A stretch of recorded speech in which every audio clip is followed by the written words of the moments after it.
আবার চলে এসেছি লোটে মাছের একটি রেসিপি নিয়ে, তো দেখতে থাকুন। দেখুন কড়াইয়ে আমি জল দিয়ে দিয়েছি, আমার জলটা গরম হয়ে গেছে। এর মধ্যে দিয়ে দিলাম নুন আর হলুদ। দেখুন এবার দিয়ে দিলাম মাছ। জলটা আমার গরম হয়ে গেছে, এবার মাছটা নামিয়ে কাঁটা ছাড়িয়ে নেবো। দেখুন আমি কত সুন্দর করে কাঁটা ছাড়িয়ে নিয়েছি। দেখুন আমার কড়াইটা গরম হয়ে গেছে, দিলাম সরষের তেল লাগার পর তেলটা আমার গরম হয়ে গেছে। এবার দিলাম আমি রসুন কুচি, পেঁয়াজ কুচি।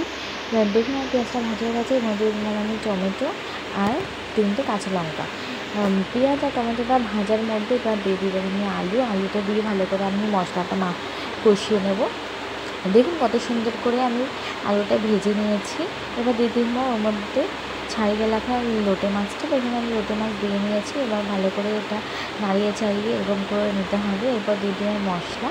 দেখুন আমি দিয়ে দিয়েছি এর মধ্যে নুন, হলুদ আর লঙ্কার গুঁড়ো। এবার ভালো করে মাছটা নাড়িয়ে নিতে হবে। দেখুন আমি কত সুন্দর করে নাড়িয়ে নিচ্ছি।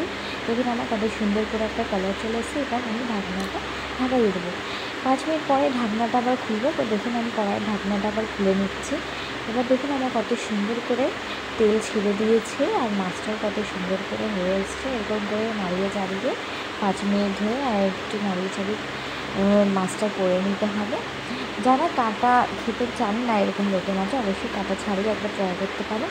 যদি আমার ভিডিওটা ভালো লাগে অবশ্যই লাইক, কমেন্ট আর চ্যানেলটা সাবস্ক্রাইব করে দেবেন। টাটা।